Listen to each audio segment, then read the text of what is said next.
called me. When was this? 2014, 2015. It was right before the 1989 album. She's a boss. She's a boss, absolutely. And she believes in herself enough to invest. And she's a risk taker. And you know what? In this business, people that are willing to throw it all on the line should be rewarded. And there was actually a ninth video that we scrapped. What? Yeah. Like you shot it? We started shooting it. We never finished it. I had a really, really close creative relationship with Joseph Kahn, who's just like a legend in music videos. He did Toxic by Britney Spears. So only a handful of people had the opportunity to witness just how Taylor's mind works. And they are the lucky ones. Check out what iconic music video director Joseph Kahn had to say about working with Taylor Swift and more in this video. How did you meet Taylor Swift? She called me. When was this? 2014, 2015. It was right before the 1989 album. She had a level of commitment that very few artists do. She'd always be waiting. I would never have to wait for her, you know? Always on time. She's always there. Like, as soon as I needed to roll camera, she would show up on set and shoot. Take notes. Yeah. Y'all artists need to take notes. She had a cheat code, which is just spend as much as you can on the videos. She's a boss. She's a boss, absolutely. And she believes in herself enough to invest. And she's a risk taker. And you know what? In this business, people that are willing to throw it all on the line should be rewarded. If they become successful, I think that was one of the big problems with the whole controversy of, like, you know, that dude taking all her songs and selling. Someone else shouldn't just take all that stuff and own it. That's so wrong. If you are putting all your cash in and you're the reason why everybody's making all this money, come on, man. Play the game. Like, be nice. Like, let that artist have the rights that they put their money into and their soul. Super happy that she has all the rights back because she deserves it. Blank Space is your first one with her? Yeah. Dude, that's a great first video. Thanks. And how many videos have you done with her since? I've done 8 music videos, 1 commercial, and there was actually a ninth video that we scrapped. What? Yeah. Like you shot it? We started shooting it. We never finished it because she switched gears in the middle of it to do Ready for It. It was during the Reputation album. We actually shot for King of My Heart. Mm-hmm. We shot like this sort of very conceptual thing, and then she decided Ready for It was a better single and just decided to go that way instead. So you had like a half shot video? A completely shot video, just the visual effects, because it was highly visual effects. Oh, okay. So it's never finished? Never finished. Oh, okay. Yeah. With an artist like Taylor? Well, specifically with Taylor, those are complete collaborations. Mm-hmm.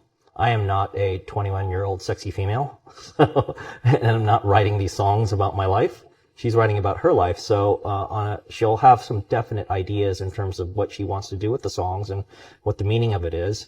And the relationship kind of changed over the years. I think when the first time I worked with her was on Blank Space, and she called me up and we just traded a few ideas about the core of the song. You know, she told me what the meaning of the song is, about like how everybody thinks that she just uses men and is just in it for fame and spits them out and stuff like that. And my sort of take on it, I think we were aligned on this, is that let's make fun of it. Let's do like the ultimate sort of man-eating video. And if you're going to be a Karen, let's make you the ultimate Karen, you know? So, and that was really fun to do. And also I think we were both aligned on essentially it would be a very memeable video, that we said that every image is a GIF, basically. I think by the time we got to Wildest Dreams, which is our third one, we were literally trading, texting, and just trying to come up with ideas together, back and forth. So that was a very interesting sort of dynamic, and it went up to about 9 or 10 videos, you know? Insult anyone throws at her is that she's manipulative. What does that mean? You know, as an artist, because you know what your clothes you want to wear, you know what edits you want to make, you know what setups are, you know what the theme of every idea is, you know what your lyrics are. Like, is that manipulative or is that just being smart? And why her of all the artists? How can you be a manipulative person and also be a construct of a record company at the same time? If anything, she's actually kind of been working outside of the mainstream pop world for the longest time. She's a country star and still has the mechanisms of Nashville. Bottom line, great person, smart, an artist. Yeah, it was a baby steps process. It wasn't like I woke up one day and I was like, you know what I want to do? Direct. Like, that was never something that I was programmed to say to myself, because I didn't go to film school. I I've been on the set of 60 plus music videos, and I've learned a lot from that process because I've always got my eyes and ears open, and I'm always looking at shots and thinking, I like that one, I don't like that, why and why not? I like that lighting, I don't like that light, why and why not? You know, and so you kind of are learning based on your experience, but I had a really, really close creative relationship with Joseph Kahn, who's just like a legend in music videos. He did Toxic by Britney Spears, which is like, just to like give you an example of what we're dealing with.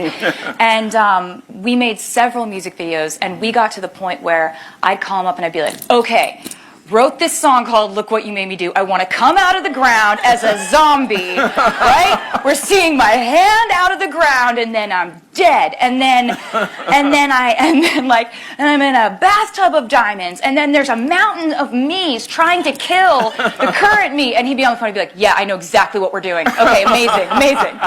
And so like that, having that relationship where like essentially it got to the point where I was sort of starting to write the treatments to the videos, and I then decided it might be really cool to co-direct and to step into that role. And so you know, I got to co-direct a few videos with incredible collaborators, and I learned what it was like to start, you know, writing in-depth treatments and shot listing and really leaning into it. But when I did it on my own, that was when I really really learned everything. Yeah, because you have to, I guess. You have to, and it was so surprising to me because I didn't really want to turn back after that. I just had so much fun. The first video I directed on my own was a video called The Man. And it's Incredible weird video. because I'm prosthetically turned into a dude for the whole video. So this was the first video I ever directed on my own. So if you can imagine me trying to direct child actors while I'm dressed prosthetically as a man, I've got like prosthetic, like rubber, whatever they put on you, on my face, and I'm trying to like talk to little kids about what their action is, and they know something's not quite right, and their mom told them that this is Taylor Swift, but they don't really understand how that could be possible. Yes. You have a beard and you have a bodysuit on. It was honestly like, it was incredible. The experience was so wild and wonderful, and I got to work with the incredible Rodrigo Prieto as my DP, which I still can't believe that happened to me. Because he's just so incredible. Yeah, and so that happened, and then the pandemic happened, and I ended up directing in the middle of the sourdough early phase of the pandemic, this video called Cardigan, and thanks.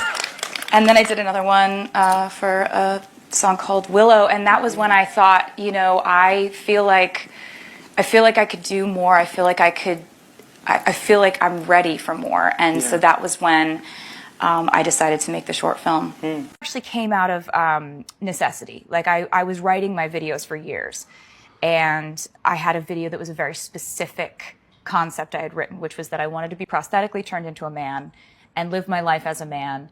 And I wanted a female director to direct it, and the few that I reached out to were fortunately booked. You know, we like it when women work. Yeah. But none of the female directors that I wanted to direct it could do it. So I was like, well, I could do it, maybe. And then when I did direct, I just thought this is actually more fulfilling than I ever could have imagined. Wow. So it was almost by accident that you... Yeah, it was like happenstance, and now I think I've directed about 10 music videos and now one short, so I'm just sort of inching my way along towards taking on more responsibility. Yeah. As a director yourself, what was it like being directed by Taylor Swift? That woman's an ace, you know? She can do whatever she wants to do. She's so serious and gracious, and she pours so much of herself into her whole... You meet people like that and you realize they didn't get where they are by accident, you know? Nobody created her. She's her own force of nature. It was fun to be invited, and it was fun to participate. Little shout out to the Dead Poets Society. It was fun for all of us. Well, it gave people of my generation a lot to be thrilled about because there was the Dead Poets Society, but then I saw Gwyneth Paltrow left a message, comment on Instagram. So like Great Expectations Hive, hello. We were very happy about that mini reunion there. Definitely. Yeah, she's someone that I was a huge fan of before. But it is interesting when like these industries kind of like blend into each other, and I think she's a really, really good filmmaker and a very smart director. It was funny, I was watching like behind the scenes footage of that she sent over to me from when we were making it, and she gets in the zone, like she knows what she wants, and she's really quick too, like she doesn't overshoot or anything like that.